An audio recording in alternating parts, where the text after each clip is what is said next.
Bismillahirrahmanirrahim.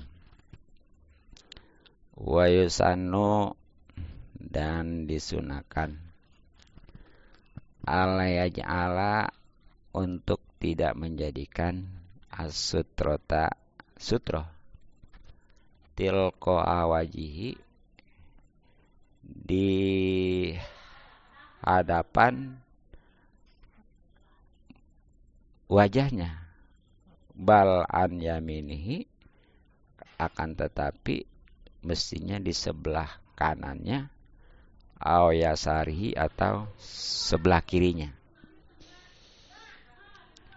Nah, kajian kita untuk fikihnya masih tentang sutroh.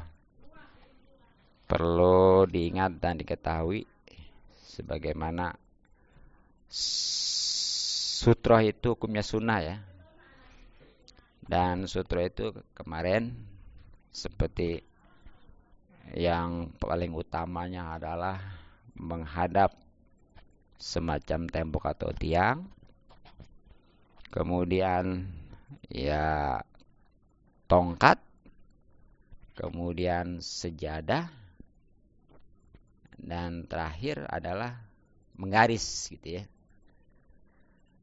Nah, ini sutroh apakah yang pas di depan gitu ya, atau gimana gitu. Nah, jadi sebagaimana barusan dikatakan wa yusanu, sunnah ala sutrota tilqa wajibal an yaminihi aw yasarihi.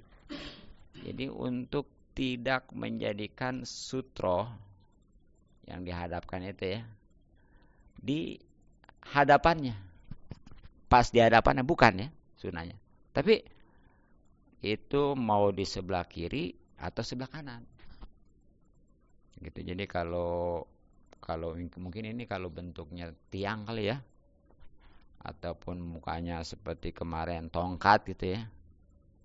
Ya kalau macam tembok mah nggak bisa sebelah kanan sebelah kiri, emang ada di depan gitu ya.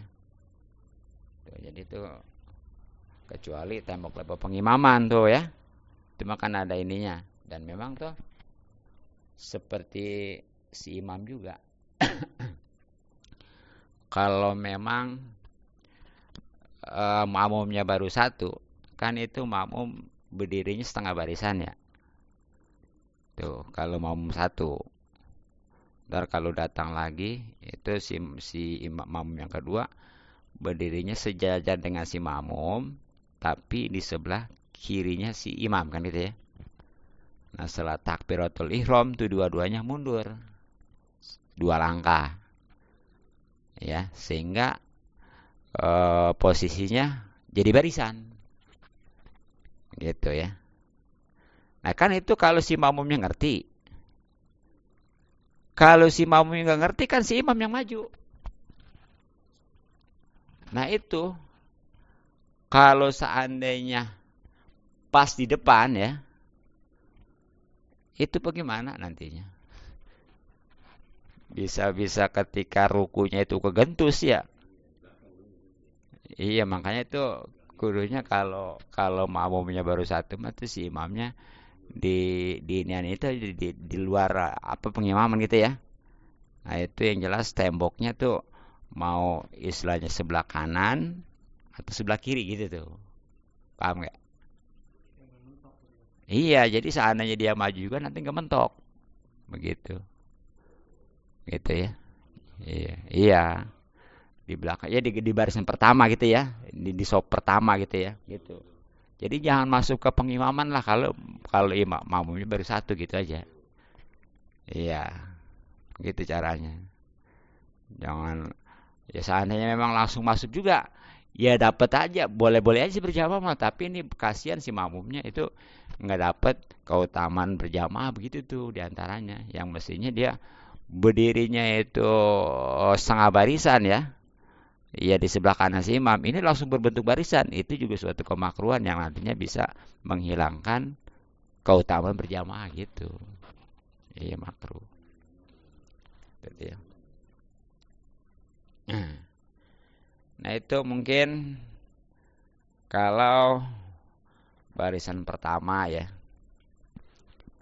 Nah sekarang bagaimana nih kalau barisan selanjutnya? Kan itu mau otomatis udah nggak dapat tembok gitu ya, terutama.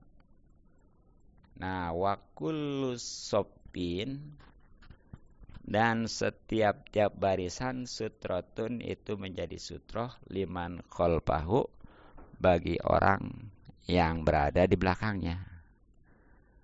Tuh. Jadi setiap barisan nih yang di depan itu ya. Berarti ya tuh barisan pertama jadi sutro untuk barisan keduanya gitu. Atau seterusnya barisan kedua bisa jadi sutro barisan ketiga gitu ya. Nah kalau nggak rapat itu kudu diisi. Iya kalau memang nggak rapat mah di depan dia nggak ada orang yang lebah ada yang renggang itu mah nggak dapet. Makanya tuh sebelum bikin barisan ya itu isi dulu. Bahkan kalau nggak diisi itu salah satu kemakruhan yang nantinya bisa menghilangkan di antara keutamaan berjamaah gitu. Ya jadi isi tuh. Dan jangan pandal-andal, jangan lu aja jangan. Iya. Justru masuk aja udah gitu ya. Dan lebah itu mas walaupun dia mesti melengkain orang nggak masalah. Begitu. Kecuali udah penuh, dia masih maksa ngelengkain orang baru itu yang nggak boleh. Tapi kalau memang masih kosong mah, nah itu ngelengkainnya nggak apa-apa. Makanya kalau sholat di Masjid Nabawi lah contohnya ya. Kalau di Masjidil Haram kan kayaknya sembarangan ya. Kalau di Masjid Nabawi itu di Madinah. Itu kadang-kadang perasaan kita nih udah ini ya. Karena kita yang takut ketinggalan apa ya. Itu kadang-kadang tiba-tiba aja nih kita dilangkain sama orang hitam gitu ya. Barang diperhatiin bener rupanya masih kosong depannya tuh. Bener dia mah tuh gitu ya. Jadi sebenarnya mau orang-orang apa yang hitam itu orang Afrika ya itu dia mah kalau masih kosong bener diparahin terus iya diisi gitu ya iya terus nih dia mah kalau memang udah penuh di depan kita mau lewat dijagain tangan itu tuh ya hebat kita mah nggak ada banyak ada yang liwat itu dijagain nggak ada kita mah terus seandainya ada kosong juga di depan ya itu jarang yang mau peduli seandainya pas di depan dia itu kadang-kadang mah suka nyuruhin orang yang masuk bukan dia gitu ya tuh itu sangat disayangkan. Nah jadi setiap barisan itu jadi sutrohnya bagi orang atau barisan yang di belakangnya. Nah itu in koruba kalau memang barisannya itu dekat. Kalau memang dianya itu dekat minhu dari barisan itu.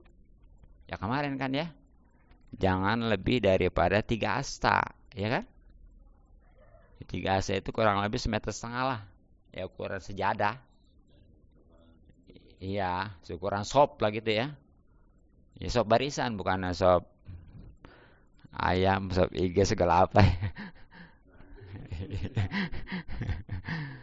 Gitu. Sop buah juga sekarang ada ya. Ya ke buah-buah ada sop sekarang ya. Itu jadi itu.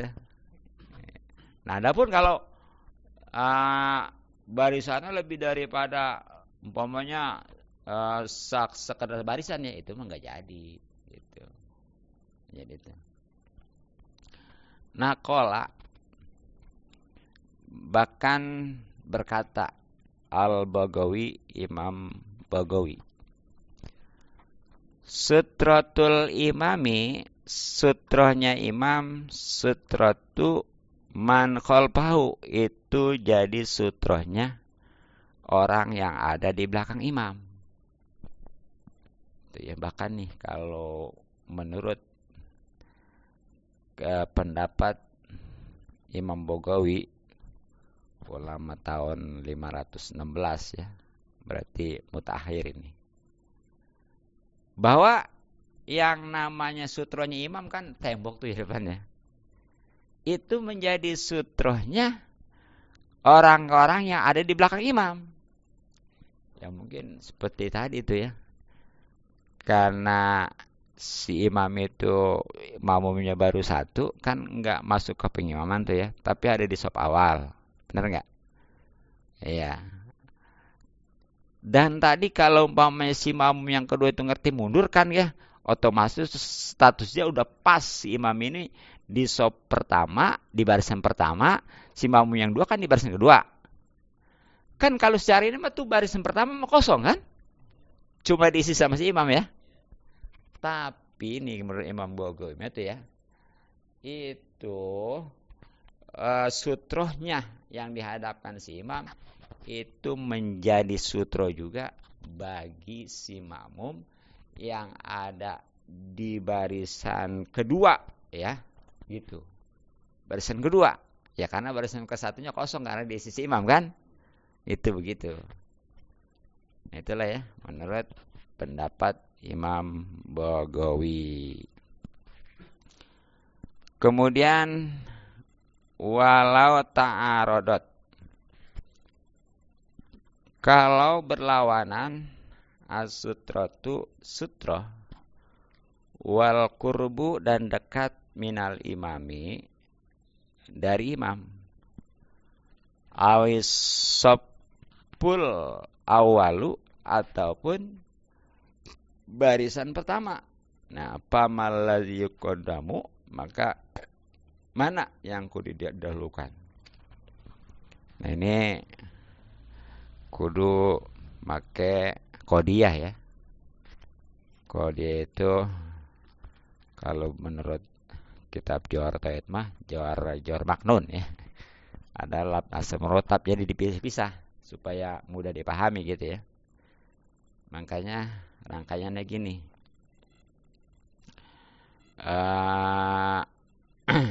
Yang pertama nih, kalau bertentangan barisan sutro dengan dekat dari imam ya, gitu. Artinya apa? Bagaimana? Jadi bisa dia dapur sutro tapi jauh dari imam gitu.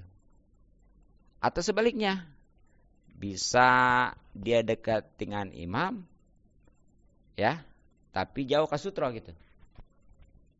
Gitu. Mungkin gimana nih contohnya? Ya tadi tuh. Jadi dia kalau bisa dapat sutro menghadap kepada semacam tembok ya, tapi jauh dari imam. Atau dia bisa dekat dengan imam tapi jauh dari sutro. Nah, itu mana yang didahulukan? Itu yang pertama tuh ya. Yang kedua, kalau bertentangan nih, bisa dia ngadap sutro tapi bukan barisan pertama. Sebaliknya, bisa barisan pertama tapi nggak dapat sutro. Nah, itu mana yang kudu didahulukan? Ya. Nah, sebenarnya mah ini Kola telah berkata Syekhuna, guru kami, kullu muhtamal.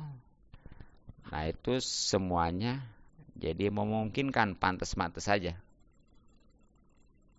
Jadi ya, kalau bertentang seperti itu, kalau menurut Syekhuna Ibnu Hajar, ulama tahun 973, guru daripada Syekh Jalaluddin Al-Malibar, pengarang kitab Fathul Muin ini ya, bahwa ya semuanya oke-oke aja lah bahasa gitu ya. Iya, bagus saja deh semua juga. Tapi wa zahiru qaulihim, kalau menurut johir perkataan para ulama nih ya, itu yuqaddamu, didahulukan as-saful awwalu, barisannya pertama, fi masjidihi, pada masjid baginda Nabi sallallahu alaihi wasallam. Jadi kalau menurut kejelasan kaul para ulama, bahwa yang didahulukan tadi ketika bertentangan ya, ya itu adalah yang diprioritaskan, yang didahulukan adalah barisan pertama. Nah ini kalau memang sholatnya di masjid baginda Nabi Sallallahu Alaihi Wasallam, ya di Masjid Nabawi gitu. Gitu. Nah, bagaimana nih kalau sholatnya juga sampai di luar masjid, Masjid Nabi ya? Wa ingkana, walaupun keadaan dia yang sholatnya itu, yang di barisan pertama, itu horija masjidihi, di luar masjid Nabi al-muhtasi, yang tentunya diususkan bil modo api dengan lipat tikalan pahala gitu ya. Nah itu takdimun awisopil awal, sekali lagi yang diprioritaskan adalah memprioritaskan barisan yang pertama. Itu aja ya.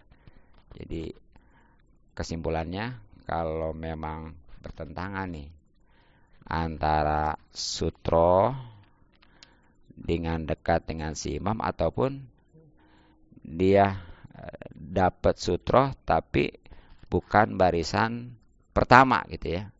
Bisa barisan pertama tapi nggak dapat sutro. Nah itu kalau di Masjid Nabawi mah yang didahulukan, yang diprioritaskan adalah tetap barisan pertama walaupun sampai keluar. Sebab nih di Masjid Nabawi mah ya, itu kadang-kadang nih barisan nyampe keluar tuh ya.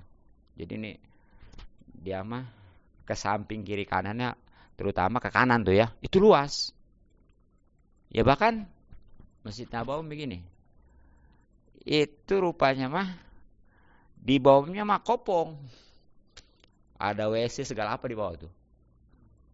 Bahkan ya ke basement berikutnya itu kalau kita turun itu banyak mobil tuh. Jadi di Masjid Nabawi bawahnya mah atuh WC, terminal mobil, atasnya dipakai sholat tuh begitu ya. Itu nggak apa-apa ya. Jadi sekali lagi nama nih yang ke sampingnya nih itu apa namanya, ya artinya luas itu ya, yang udah istilahnya udah termasuk luar masjid gitu, karena udah nggak ada iniannya apa, atapnya gitu ya, udah di luar masjid itu pokoknya. Tuh kalau memang di Masjid Nabawi mah walaupun isinya di luar masjid ya, itu bukan masuk masjid, tetap itu diprioritaskannya adalah barisan pertama. Makanya walaupun dia di luar, kalau memang itu masih barisan pertama, udah isi aja terus ya, sampai mentok gitu. Ya, mungkin kalau sudah haji ataupun umroh lah minimal ya, itu nanti tahu bagaimana gitu ya keadaan Masjid Nabawi begitu jelas itu. Jadi kalau ke kiri, kalau ke kanan mah lebar gitu ya. Jadi masih bisa untuk apa namanya, bikin barisan, bukan bikin barisan gitu ya, untuk sholat gitu ya. Ya yang ke kiri juga sebenarnya bisa sih masih, cuma di lebay itunya ada raudhoh gitu tuh. Yang jelas tadi yang sebelah kanan tuh itu luas ya, masih jauh. Pokoknya mah kalau memang belum mentok kepada ini perbatasan ya, ya perbatasan kan bukan perbatasan masjid, perbatasan tembok ini gitu. Apa kalau kayak ini mah pekarangan gitu ya, ayo aja.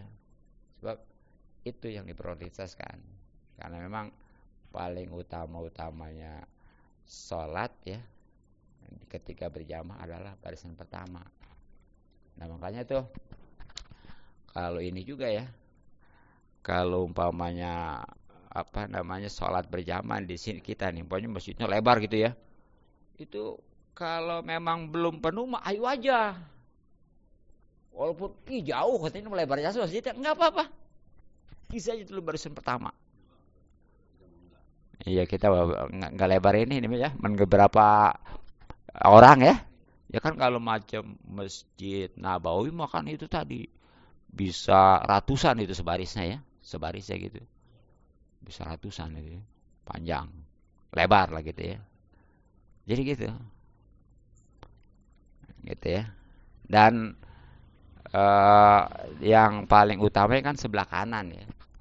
Barisan itu nanti di bab berjamaah lebih jelasnya ya. Makanya kalau kalau ngis sebelah kanan si imam di tengah gitu, bukan dari sebelah kanan masjid, bukan. Ini kadang-kadang mak karena dia pernah dengarnya itu seutama-utama berjamaah baris sebelah kanan, akhirnya dari pojok kanan dulu gitu ya. Salah itu mah. Iya, jadi itu dari mulai bikin barisannya pas di belakang imam ya. Iya, sebelah kanan dikit gitu. Nanti baru ke kanan penuhin tuh. Kalau udah penuh, baru tuh yang ke kirinya tuh penuhin sampai ke kiri lagi gitu. Itu barisan berikutnya juga begitu. Jangan pokoknya malah dia berdiri di kanan dulu. Karuan yang sebelah kiri dulu udah salah aja. Bahkan yang berdiri mulai bikin barisan di tengah juga ya. Kalau memang dia berdirinya itu sebelah kiri si imam masih salah. Jadi yang pas mah pas berdirinya di belakang imam nih. Nanti rada ke kanan gitu aja. Gitu ya. Jelas ya? Bukan di pojok gitu ya. Iya. Nah, mungkin itulah sementara kajian kita ya.